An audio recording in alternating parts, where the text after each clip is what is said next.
pedir já para que os irmãos, por gentileza, abram as suas Bíblias na primeira carta do apóstolo João. Primeira carta do apóstolo João, capítulo 1, a partir do versículo de número 5. Primeira carta do apóstolo João.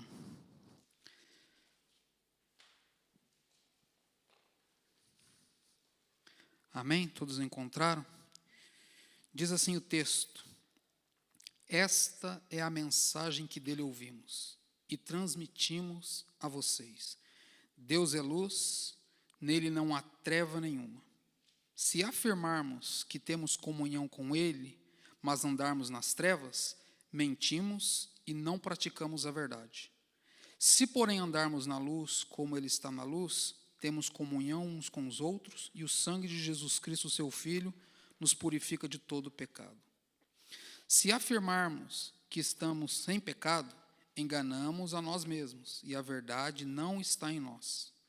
Se confessarmos os nossos pecados, ele é fiel e justo para perdoar os nossos pecados e nos purificar de toda injustiça. Se afirmarmos que não temos cometido pecado, fazemos de Deus um mentiroso, e a sua palavra não está em nós. Senhor Deus e Pai, mais uma vez, eu quero agradecer a Ti, Senhor, pela oportunidade, pelo privilégio que tenho, Senhor, de compartilhar e de expor a Tua palavra. Ó Deus, eu sou dependente do Teu Espírito Santo, eu necessito do Teu Espírito Santo, para que a Tua palavra seja ensinada, para que a Tua palavra seja exposta, Senhor, de maneira fiel e eficaz. Ajuda-nos, ó Senhor, a entender a largura, a altura e a profundidade da Tua palavra, e que possamos, ó Senhor, glorificar o Teu nome, hoje e sempre, em nome de Jesus Cristo. Amém. Amém, meus irmãos? Bom, vocês devem estar... Mas por que ele começou a ler no versículo 5 e não no versículo 1? Haja vista que nós temos o costume de expor a palavra de Deus, então nós temos o costume aqui na igreja de discorrer do capítulo 1 e seguir até o fim do livro. Bom, eu não o fiz do versículo 1 porque eu já expus dos versículos 1 ao 4 em outro momento, e hoje então eu vou dar continuidade àquilo que eu comecei lá atrás, e eu vou expor os versículos 5 aos versículos de número 10, e sucessivamente, quando eu for pregar novamente, vocês já vão saber que eu vou pôr o outro versículo para que nós tenhamos uma continuidade. Bom, como eu disse, hoje nós vamos olhar para mais uma porção da primeira carta do apóstolo João. E esta parte, ela diz respeito, meus irmãos, à prática da vida cristã. Mas, em primeiro lugar, eu gostaria, então, de trazer à memória de vocês as circunstâncias em que esta carta foi escrita. Por que João escreveu esta carta? Então, eu sei que eu já fiz isso, mas eu vou trazer novamente à memória para que todos tenham entendimento do que é o que João está tratando nesta carta. Bom, como eu disse, alguns meses atrás, eu expus os versículos de 1 a 4 desta carta sobre o tema: Jesus é a plena manifestação da graça de Deus. Se vocês olharem nos arquivos da igreja, no YouTube, vocês vão encontrar essa mensagem para vocês, então, entenderem. Então, nós vamos olhar novamente um contexto dessa carta, e aí nós vamos continuar a exposição do texto que nós lemos. Como já foi dito, João ele escreveu essa carta em meados do século I, com o intuito do quê? De fortalecer os crentes na fé, de fortalecer os santos e levá-los a um aprofundamento da fé em Cristo Jesus. Esses irmãos, eles precisavam de ter a sua fé fortalecida no Filho de Deus, porque eles, estando com a sua fé fortalecida, eles teriam então condições de combater os falsos ensinos que estavam entrando dentro da igreja. Combatendo de que maneira? Combatendo afirmando que Jesus de fato é o Cristo. Era nisso que João estava fortalecendo esses irmãos, fortalecendo a fé deles, para que eles então pudessem afirmar que Jesus é o Cristo. E um outro aspecto muito importante desta carta é que ela foi escrita não só para que eles tivessem a certeza de que Jesus é o Cristo, mas para que eles tivessem a segurança da salvação em Cristo Jesus. E então, nós podemos ficar atentos, porque embora seja esse documento tão pequeno, mas de grande importância para os fundamentos da fé cristã. E esse documento ele vai, de certa forma, no século I, ele vai dar uma solidificação na base da fé daqueles irmãos que estavam sofrendo o ataque forte por falsos ensinadores, por falsos mestres. João, então, ele vai combater alguns erros doutrinários que estão entrando dentro da igreja. Erros esses que eram conhecidos como gnosticismo. E aqui eu gostaria, então, de fazer uma breve colocação do que seria, então, o gnosticismo. Talvez você já ouviu essa expressão, talvez você não ouviu essa expressão. Mas eu vou explicar brevemente o que era o gnosticismo, porque João combate este falso ensino que está entrando na igreja. Bom, o gnosticismo ele era uma espécie de filosofia religiosa que tentava fazer um concubinato entre a fé cristã e a filosofia grega. Eles tentavam unir os dois, a fé cristã e a filosofia grega, de tal forma que seria um veneno mortal para os cristãos do primeiro século, fazer a união destas duas crenças, a fé cristã e a filosofia grega. Os gnósticos, eles eram influenciados pelo dualismo. O que era o dualismo? O dualismo era aquele que dividia corpo e espírito. Corpo sendo a matéria era mal, e espírito sendo o espírito seria então bom. Eles acreditavam que a matéria, no caso o corpo, era essencialmente mal, era ruim. Já o espírito era essencialmente bom. Isso causou um grave problema doutrinário no primeiro século. Isso causou um problema alarmador no primeiro século. Pois, sendo a matéria má, como poderia ser o corpo bom, se a matéria era mal? Logo, este ensino negava a encarnação de Jesus Cristo. Olha onde está entrando o problema. Ele está o quê? Ferindo a doutrina da encarnação de Jesus Cristo. Esta era uma heresia gnóstica que afetou a doutrina da encarnação. O que era a doutrina da encarnação? Jesus Cristo veio e se manifestou em carne.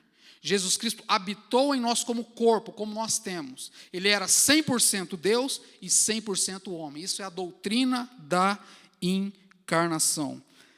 Meus irmãos, isso foi muito sério para o primeiro século e, consequentemente, continuou sendo sério no decorrer da história da igreja. Pois, na visão e no ensino dos gnósticos, era impossível que Deus houvesse assumido um corpo físico. Era impossível, na visão deles, que Deus pudesse, então, ter um corpo físico. E, neste caso, como eu disse, a encarnação de Jesus Cristo. Eles não criam que Jesus Cristo tinha encarnado. Mais tarde, esse ensino ele vai levar um outro nome, ele vai ser conhecido como docetismo. O que era o docetismo? Docetistas, eles pensavam que Jesus apenas parecia ter um corpo. Ele não tinha um corpo, na visão deles. Ele apenas parecia ter um corpo. Eles afirmavam que o corpo de Jesus era um fantasma, lá no primeiro século.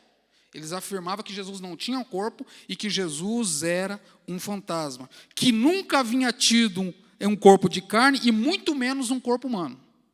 Desta forma, eles estavam afirmando que Jesus não estava na cruz. Se ele não tinha corpo, logo ele não estava na cruz. E o que colocaram na cruz não era Jesus, não era um corpo de Jesus. Então, eles estavam mexendo no fundamento da fé cristã. Eles estavam destruindo o fundamento da fé cristã. Como eu disse, eles afirmavam que Jesus era um fantasma. Eles diziam que ele era apenas um ser puramente espiritual e que só tinha a aparência de um corpo. Ele não tinha corpo na visão dos gnósticos, dos docetistas. Quanto a isso, João então vai confrontá-los, vai combatê-los a respeito deste ensino. Olha o que João diz no capítulo 4, no versículo 2 e versículo 3 do seu evangelho. E o verbo se fez carne e habitou entre nós. Ele já põe o machado na raiz. O verbo, ou seja, o Deus, Filho de Deus, ele se fez carne e ele habitou entre nós, como cheio de graça e de verdade, e vimos a sua glória, a glória do unigênito do Pai. Nisto reconheceis o Espírito de Deus. Pois todo o espírito que confessa que Jesus Cristo vem em carne é de Deus. E todo o espírito que confessa que Jesus não procede de Deus, pelo contrário, este é o espírito do anticristo. João, então, o apóstolo, ele está falando para os falsos mestres de que eles eram a clara evidência do anticristo entrando na igreja.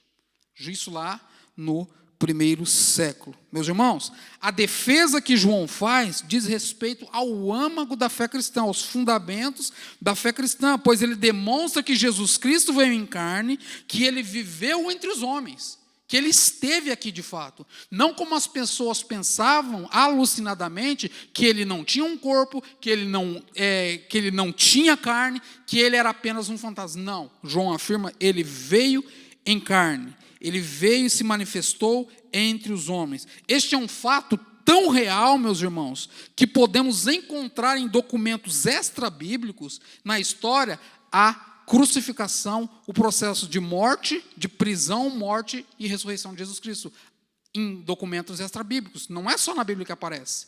Outros documentos citam o fato que aconteceu há pelo menos 2000 anos atrás. Então, você vê, João, ele está confrontando e combatendo uma heresia que está entrando dentro da igreja.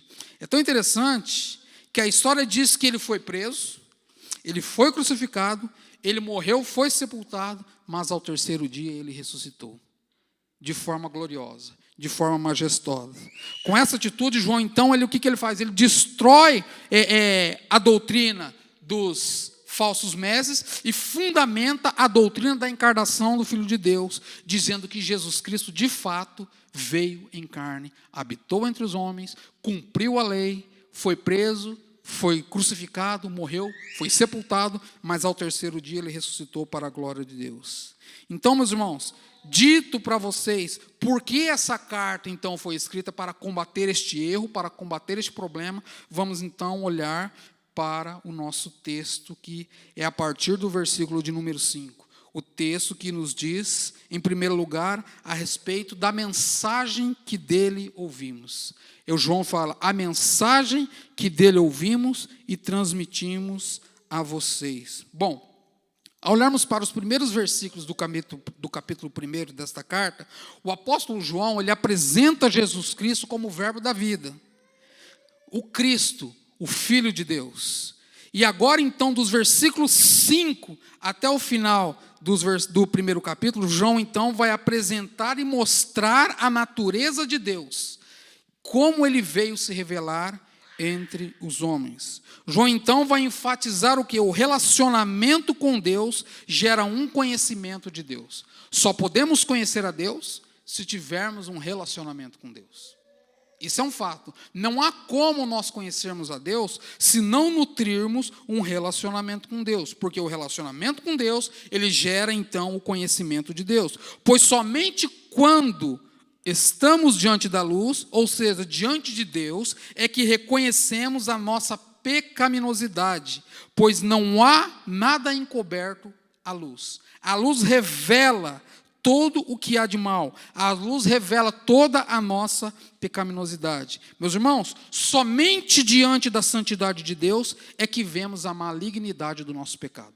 Somente diante de um Deus puro e santo é que compreendemos o quão pecadores nós somos, o quão mal nós somos, o quão falhos nós somos, o quão errado nós somos, somente diante da majestade e da santidade de Deus. E João escreve, o texto que nós acabamos de ler, ora, a mensagem que da parte dele temos ouvido e vos anunciamos é essa, que Deus é luz e não há nele trevas nenhuma. Porque ele é luz, ele habita em um lugar inacessível, ele não pode compactuar com o pecado, ele não pode compactuar com o que é mal, mas ele é luz. João passa então da revelação do verbo que foi apresentado lá então dos versículos 1 a 4, ele passa agora para a revelação do próprio Filho de Deus revelado e encarnado, dizendo que ele é luz, dizendo que ele habita em um lugar inacessível, dizendo que ele é aquele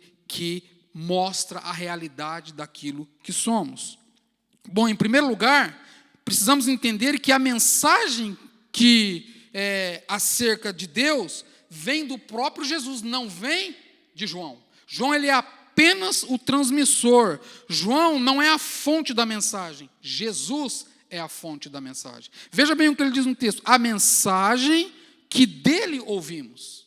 João está dizendo, ó, nós ouvimos dele, quem? De Jesus Cristo.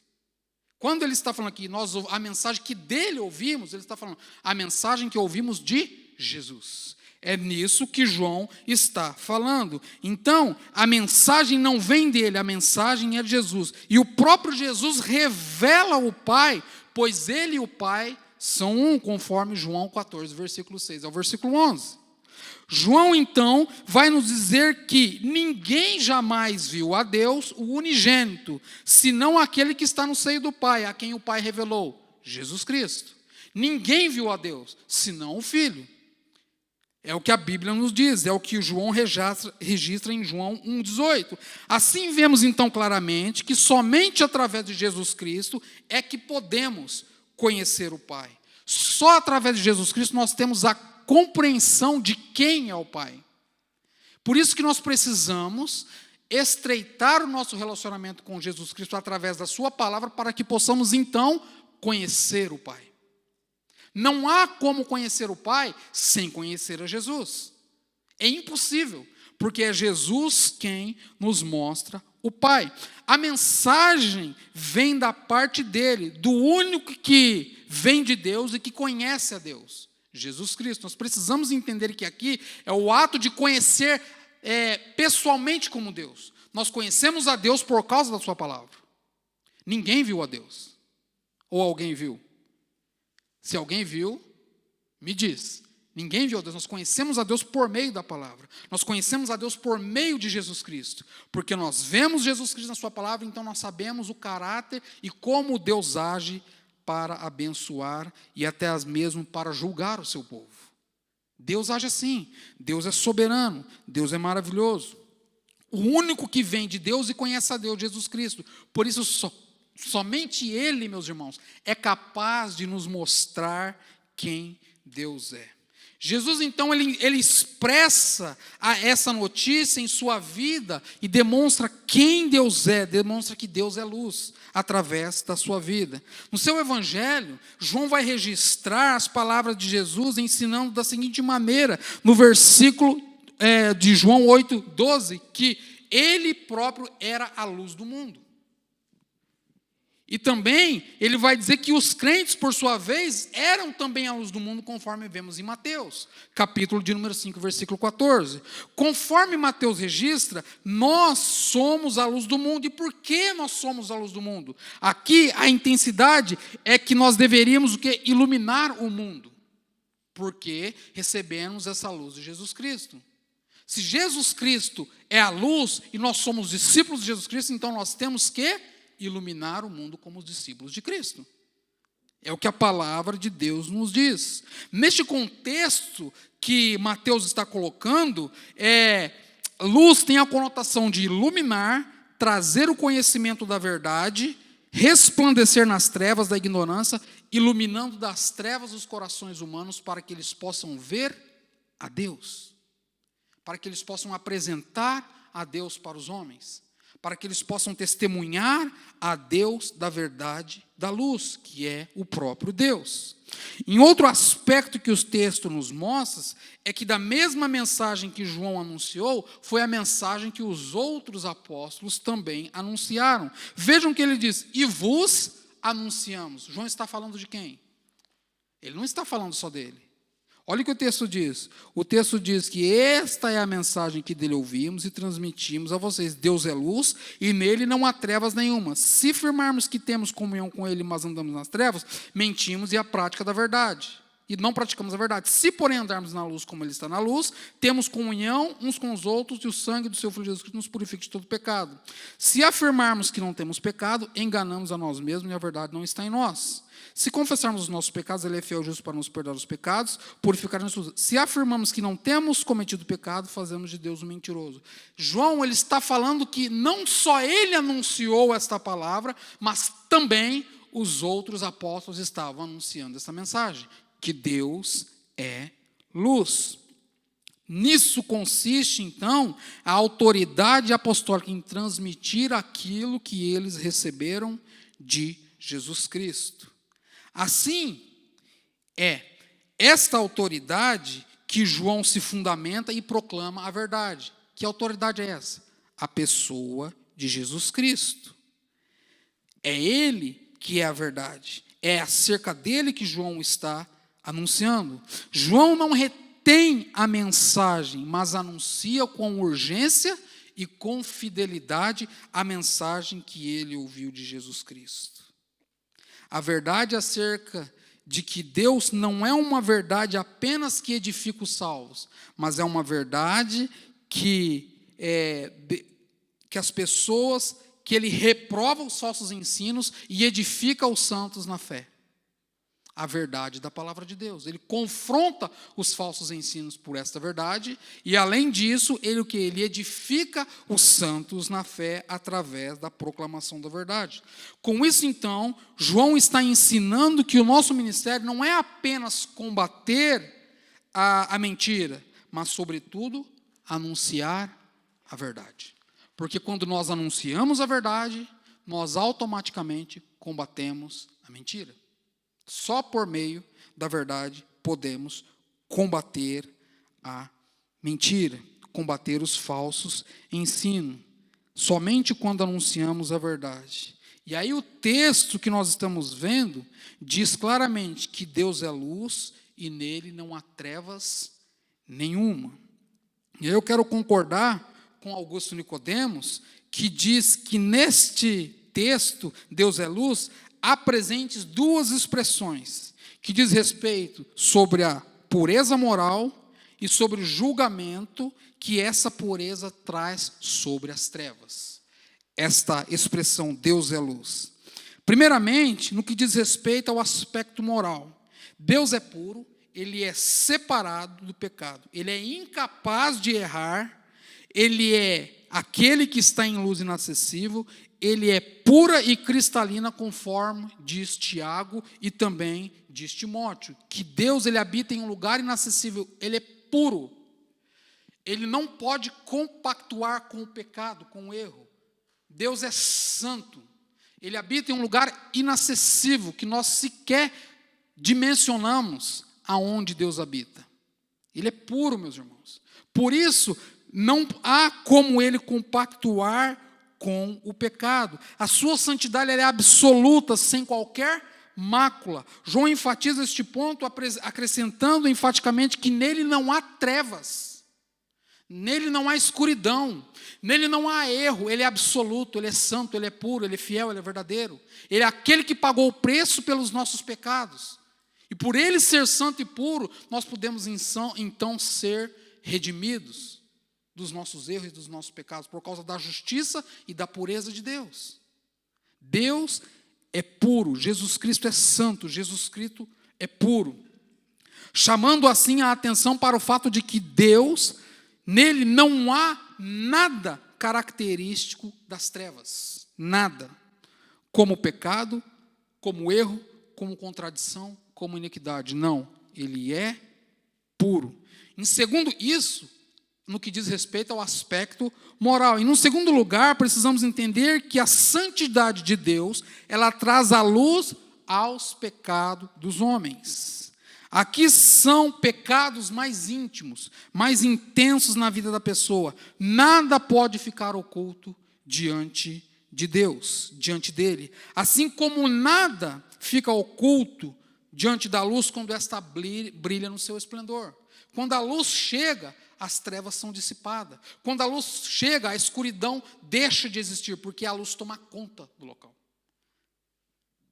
A luz toma conta do local. Nada pode ficar oculto diante da luz que está brilhando no seu resplendor. Diante de Deus, nada está encoberto. Ele conhece, ele revela o verdadeiro caráter das pessoas e de suas faltas, por mais secretas e ocultas que elas sejam. Deus manifesta a sua glória e revela a falta dos homens, por mais secretas e ocultas que elas sejam, conforme João 3,19, conforme Efésios capítulo 5, versos 11 a 14. Deus é aquele que mostra como nós somos errados e falhos. Deus é luz. Então, aqueles que professam ter um relacionamento com Ele devem exibir algumas características deste relacionamento que eles estão na luz.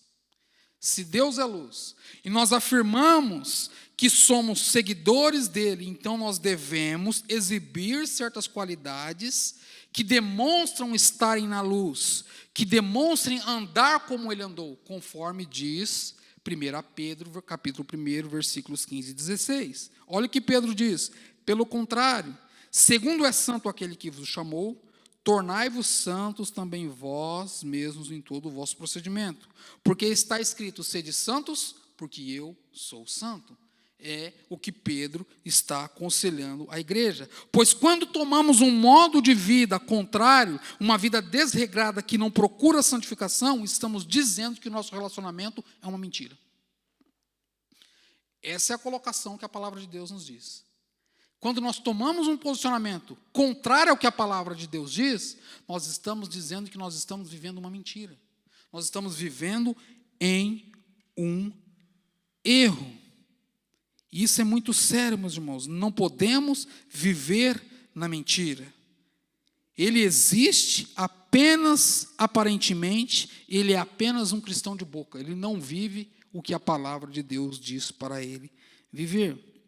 Aqui, meus irmãos, nós precisamos nos atentar para que a linguagem que João usa, ela é uma linguagem radical entre luz e trevas. Veja bem que o texto que nós lemos, ele está fazendo uma comparação entre o viver na luz e entre o viver nas trevas. Ele está mostrando o que é viver na luz e o que é viver nas trevas. Em contraste que já foi apresentado no seu evangelho. Lá nos capítulos 1, verso 5, 3, verso 19, 8, verso 12, 12, verso 35 e 12, verso 46. Ele fala dessas duas atitudes, os que vivem na luz e os que vivem nas trevas. Queridos, ao ouvirmos, ou vivermos na luz, ou vivemos nas trevas. Das duas, uma. Não tem como você viver nas duas. Não tem como você estar com o pé nas trevas e com o pé na luz. Ou você anda nas trevas, ou você anda na luz. Ou você anda na luz, ou você anda nas trevas. Das duas, uma. Não tem como nós vivermos das duas maneiras. Se fizermos, nós somos mentirosos. Se tivermos essa atitude, estamos então mentindo a nós mesmos. É interessante notar que nos escritos de João, trevas têm uma conotação de algo moral. Quando ele fala de trevas, trata-se de uma vida sem Cristo. Trata-se de uma vida que está aquém da palavra de Deus. João 8,12, de novo, lhes falava Jesus dizendo, eu sou a luz do mundo, quem me segue não amará as trevas, pelo contrário, terá a luz na vida. Ele já está mostrando, se você é seguidor de Cristo, então a sua vida deve ser uma vida de luz. Se você é seguidor de Cristo, então a sua vida deve condizer com aquilo que Jesus é. Agora, se você não é um seguidor de Cristo, então a sua vida pode condizer com o que quer que seja, menos com Cristo. Mas João está escrevendo para a igreja, meus irmãos. É isso que é mais chocante. Ele está escrevendo para a igreja. Ele não está escrevendo para aqueles que não estão na igreja. Não, ele está escrevendo para a igreja, porque certamente estava com problema dentro da igreja. Já vimos que ele estava sendo influenciado pelo gnosticismo e pelo docetismo. Então, João, o que faz? Ele escreve para confrontar e combater aquilo que estava acontecendo dentro da igreja. Precisamos entender mais uma vez, de uma vez por todas, que as trevas e a luz são inimigas irreconciliáveis. Elas não andam juntas. Ou somos das trevas, ou somos da luz. As trevas expressam a ignorância da vida da parte de Cristo, conforme João 12. As trevas significa uma vida imoral, uma vida sem Cristo. As trevas apontam para uma vida sem amor, uma vida sem qualidade cristã, uma vida de ódio. Isso é o que a vida das trevas produz. E aqui eu quero concordar com o Hernandes Dias Lopes, que diz, aquele que é puro em seu ser e santo em seu viver, não pode tolerar as trevas, nem ter comunhão com aqueles que vivem nas trevas. Eu vou repetir. Aquele que é puro em seu ser e santo em seu viver, não pode tolerar as trevas, nem ter comunhão com aqueles que vivem nas trevas. Esse é o que anda na luz. Ele não pode tolerar, ele não pode ter comunhão, ele não pode viver como se estivesse vivendo nas trevas. É muito sério o que João está escrevendo, é muito sério o que ele está falando para a igreja lá do século I e, consequentemente, para a igreja do século no qual vivemos. É muito sério isso, meus irmãos. Antes, ele deve viver na luz, porque Deus é luz e ele nos ordenou que vivêssemos na luz. E então nós passamos para o segundo aspecto que o texto nos mostra. A natureza caída do homem, ela é declarada dentro do texto que lemos. Bom, ao analisarmos este texto, João mostra que ele está combatendo 3 atitudes espúrias dos falsos mestres. 3 atitudes erradas que esses falsos mestres estão trazendo para dentro da igreja. Conforme bem assinala Hernandes, ele diz que os falsos mestres tinham em sua bagagem o ensino que desconectava a sua religião da vida. Eles afirmavam que não podiam ter comunhão com Deus, aliás, eles afirmavam que podiam ter comunhão com Deus e ao mesmo tempo viver nas trevas. Isso era o que os gnósticos diziam. Você pode ter comunhão com Deus e você pode viver nas trevas. Eles afirmavam isso categoricamente. Este ensino era tão pernicioso que eles chegavam até a negar a existência do pecado. Eles diziam que não existia pecado. Dentro da igreja. Isso está acontecendo dentro da igreja, viu, irmãos? Eles diziam que não existia pecado. Veja bem. E ainda mais, eles afirmavam que eles não eram suscetíveis ao pecado. Olha a contradição. Primeiro eles afirmam que não tem pecado. E agora eles dizem que eles não eram suscetíveis ao pecado. Ué, se não tem pecado, como eles podem ser suscetíveis ao pecado? Eles mesmos se contradiziam naquilo que eles ensinavam. Conforme vemos isso aqui no versículo de número 10. E nos versículos 6, 8 e 10, se você prestar atenção na sua Bíblia, João abre os versos com uma expressão, se dissermos. Preste atenção, guarde essa expressão. Se dissermos. Precisamos entender que ele não usa essa expressão simplesmente por usá-la, aleatoriamente. Não, ele usa essa expressão com o intuito de expor o falso ensino dos gnósticos, o falso ensino que estava entrando na igreja. Atitudes que podem ser consideradas como 3 erros: o erro da conduta do homem, o erro da origem do pecado na natureza humana e o erro da consequência do pecado que separa o homem na sua relação com Deus. Esses 3 aspectos. Veja bem, a conduta do homem, a natureza do pecado e a consequência do pecado que nos separa de Deus. Esses erros, eles vão culminar em 3 atitudes, que vão resumir a tentativa que os falsos mestres e os falsos cristãos tinham em esconder e negar os seus pecados. Eles ocultavam aquilo que eles realizavam. Eles ocultavam aquilo que eles faziam. Em primeiro lugar, a tentativa de enganar os outros. Os falsos mestres separavam, como eu disse, a teologia da vida, a religião da prática da piedade. O que ele está querendo dizer aqui?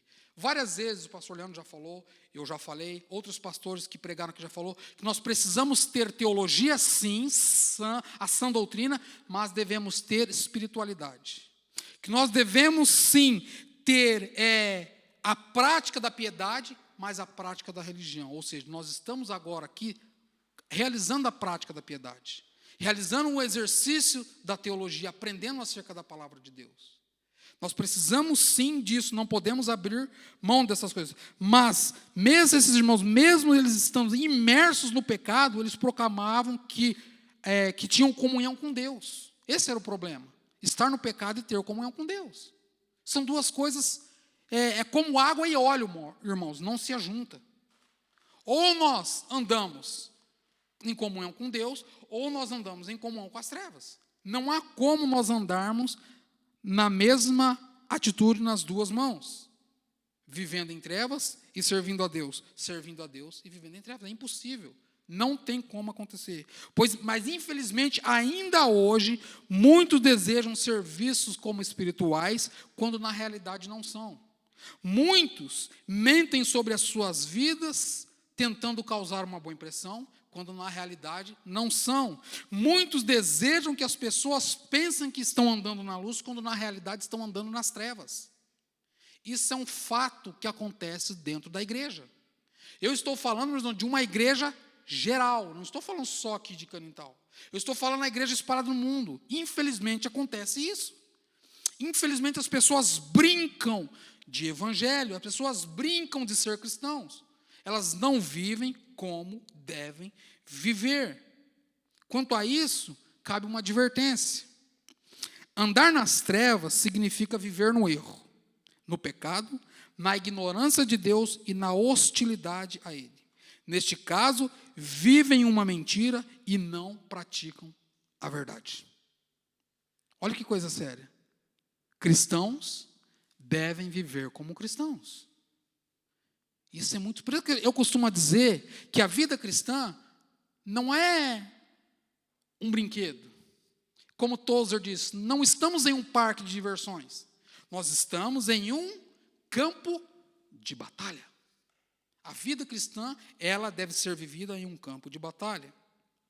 E eu concordo com o Hernandes Dias Lopes, eu cito ele novamente, que diz que estamos nas trevas quando as coisas mais cruciais da vida não passam pelo exame da luz da palavra de Deus e da luz de Jesus Cristo.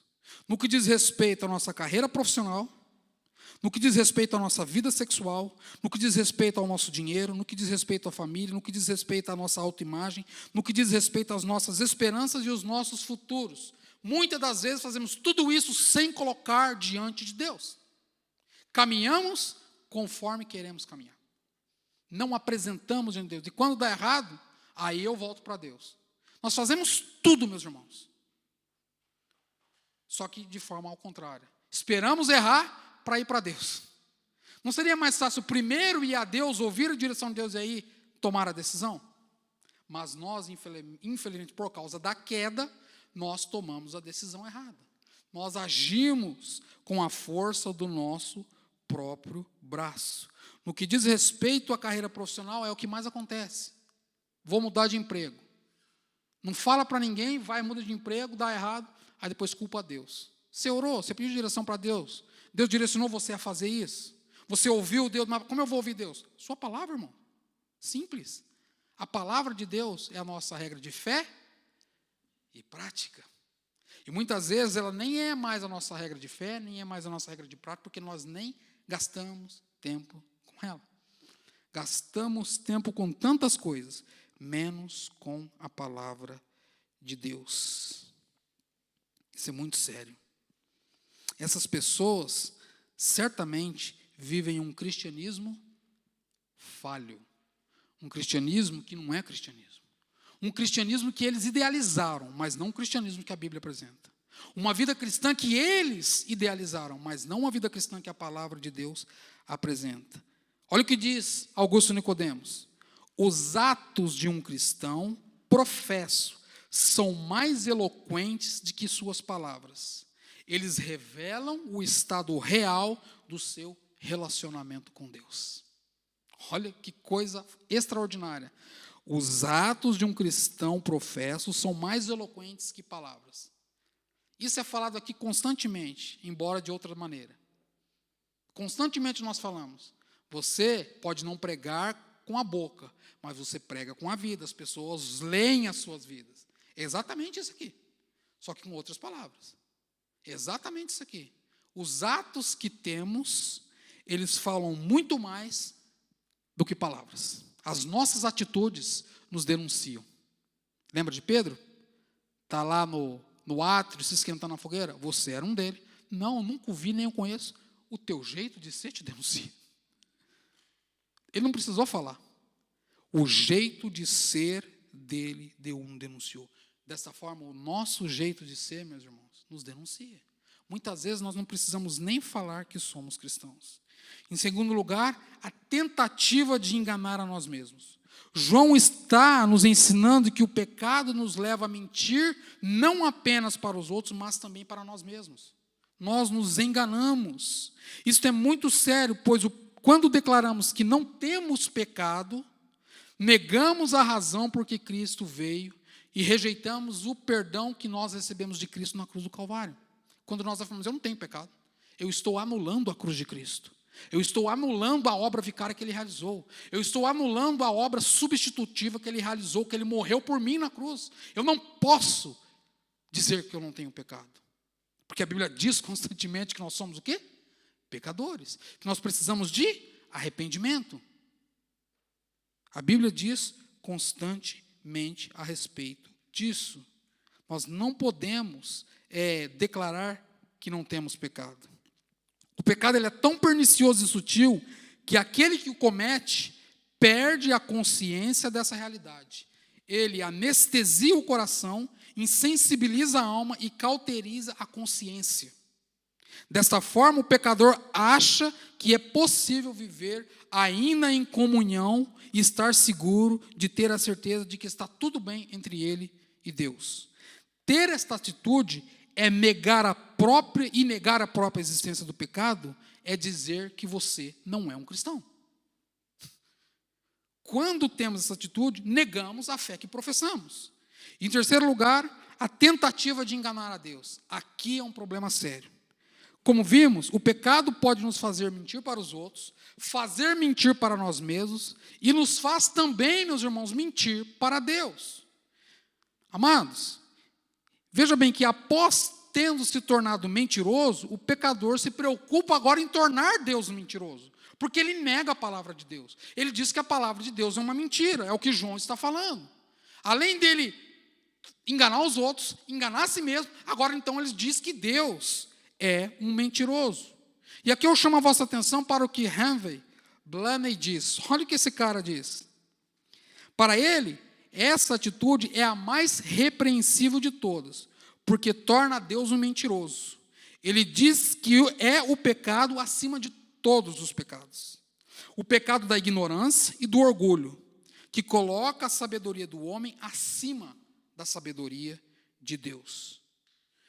E o comentarista Werner de Boer diz que quando negamos que somos pecadores, transformamos Deus em mentiroso, não apenas em sua palavra, mas em seu efeito na cruz. Se dizemos que Deus é um mentiroso, então nós estamos negando a cruz, estamos negando o processo de redenção, nós não precisamos de Deus, porque nós negamos Ele.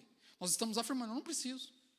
Nós não podemos fazer isso. A igreja não pode fazer isso.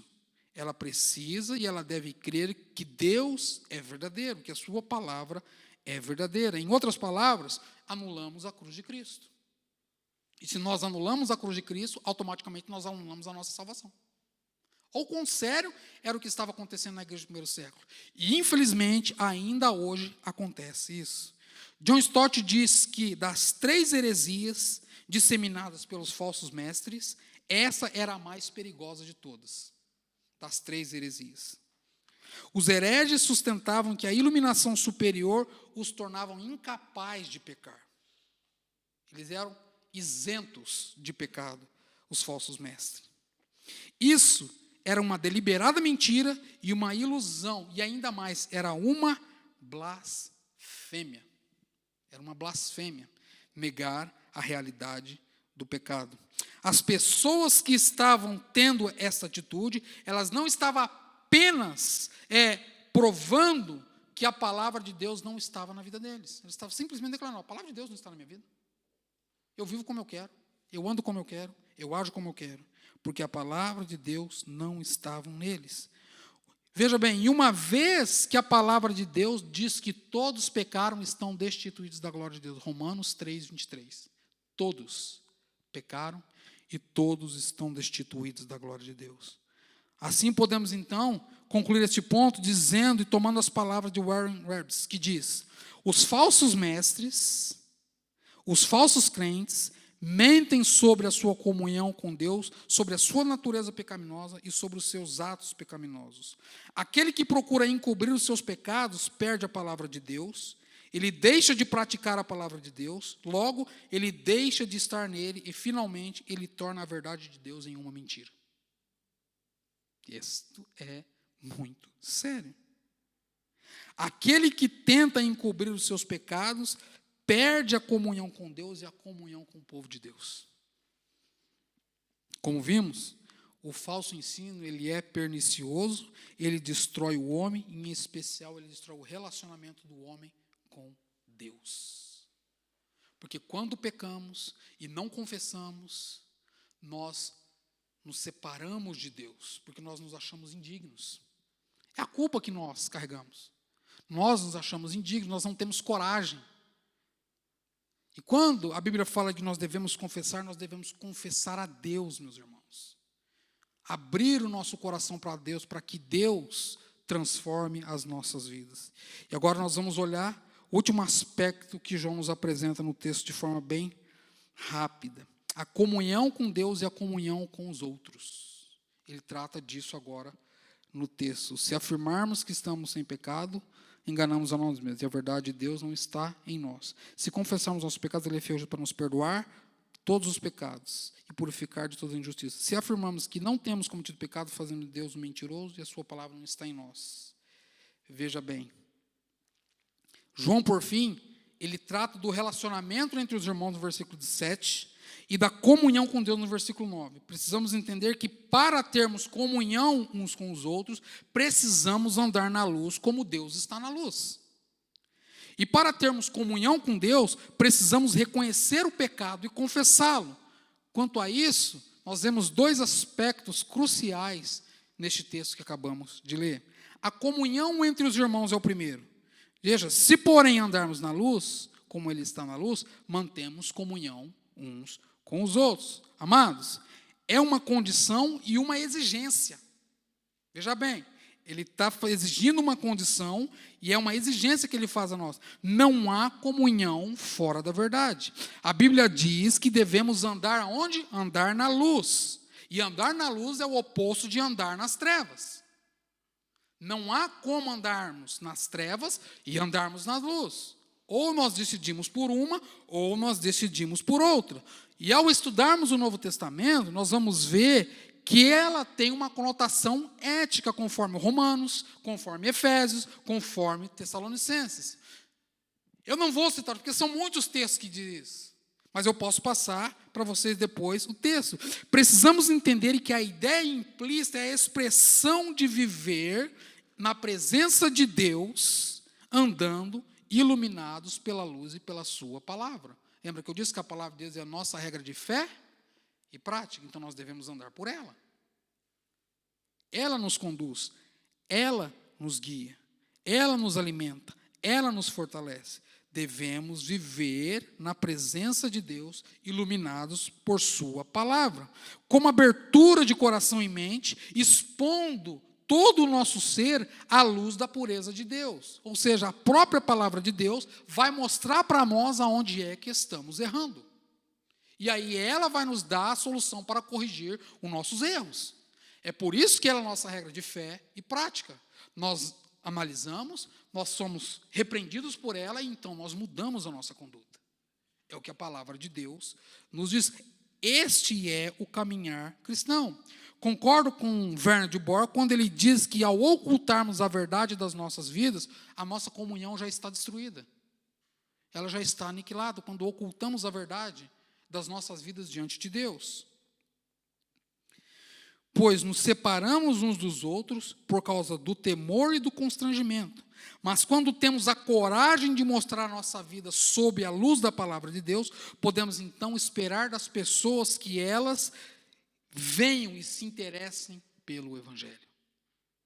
Quando as nossas vidas estão de acordo com a verdade de Deus.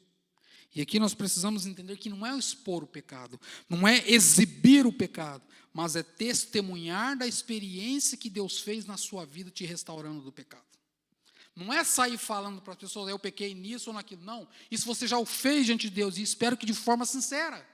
Mas é testemunhar o que Deus fez na sua vida, como Deus o ajudou, como Deus manifestou a sua graça e a sua glória na sua vida. Porque todos nós, é o que o texto diz, todos nós somos pecadores. Todos nós estamos destituídos da glória de Deus. Todos nós precisamos de Cristo. Não é um ou outro. Todos nós precisamos. Andar na luz é um ato contínuo, que significa viver no brilho da luz de Deus, de modo que refletimos a glória de Deus. Andar na luz descreve a nossa sinceridade absoluta em estar na presença de Deus. Isso produz resultados, como a comunhão com os irmãos, a purificação do pecado e a comunhão com Deus, quando andamos na luz.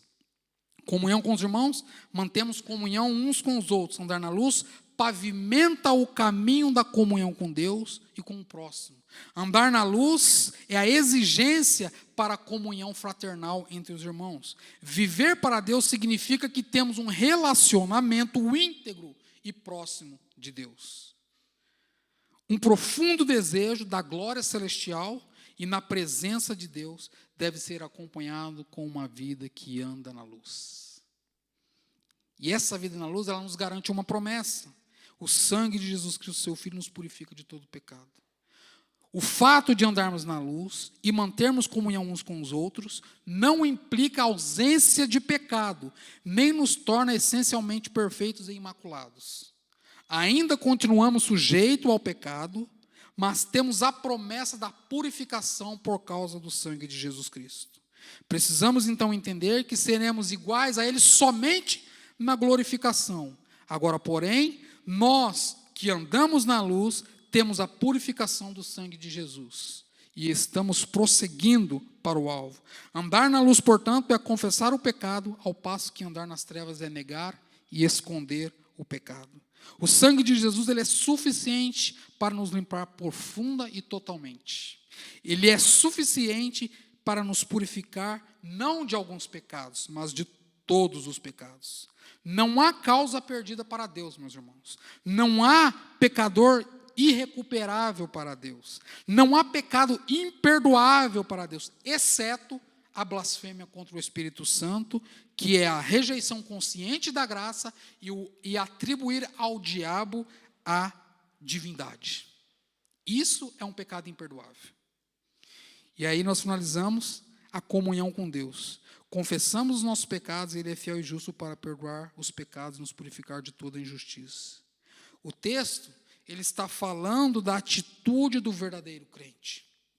Ele está falando que o verdadeiro crente não é aquele que esconde os seus pecados e os justifica por si mesmo, mas aquele que confessa para Deus para receber o perdão e a purificação. Meus irmãos, o pecado ele é maligno. Ele causa destruição e a separação do homem e Deus, conforme Isaías 59:2 diz. A única condição, portanto, para o homem ter a comunhão com Deus é reconhecer o seu pecado e confessá-lo diante de Deus. Antes de termos comunhão com Deus, precisamos ser perdoados e purificados. Em vez de negar o pecado ou escondê-lo, devemos admitir a nossa culpa e confessar o nosso pecado. Essa é a condição do perdão e o caminho da comunhão com Deus. Confessar os nossos pecados e se arrepender e não cometê-los mais. E aqui vale ressaltar que não se trata da confissão genérica, inespecífica e superficial, mas a verdadeira confissão como Deus o chama. Inveja é inveja, ódio é ódio, mágoa é mágoa, impureza é impureza, prostituição é prostituição. Pecado tem nome. Quando nós apresentamos o nome, nós então estamos confessando que a nossa fraqueza é ali. Se é prostituição, é prostituição. Se é ódio do irmão, é ódio. Se é raiva, é raiva. Pecado tem nome. Nós não devemos confessá-lo de forma genérica. Nós precisamos confessá-lo como ele é. Confessar é ser honesto com Deus e honesto consigo mesmo.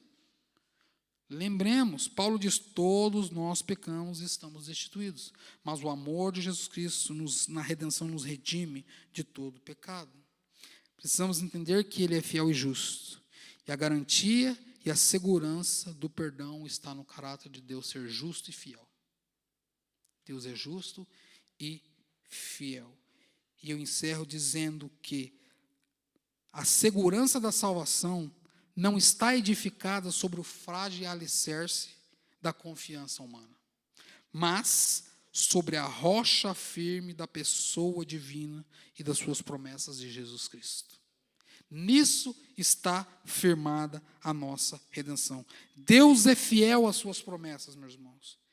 Ele é fiel às suas promessas para cumprir tudo aquilo que Ele nos prometeu. Deus é fiel. É sobre isso que João fala-nos acerca da sua carta. Jesus é claro sobre a realidade do pecado em nossa vida, nossa conduta, como o cerca da origem da sua imagem da natureza e das suas consequências que impedem a nossa comunhão com Deus. Que nós tenhamos a ousadia, que nós tenhamos a coragem de abrir os nossos corações diante de Deus e clamar por perdão e clamar por misericórdia. E aí nós vamos continuar a exposição do texto mais para frente, em nome de Jesus. Que Deus possa nos abençoar, que possamos ter entendido aquilo que João está falando para a igreja do primeiro século e, consequentemente, para nós. Amém? Deus os abençoe.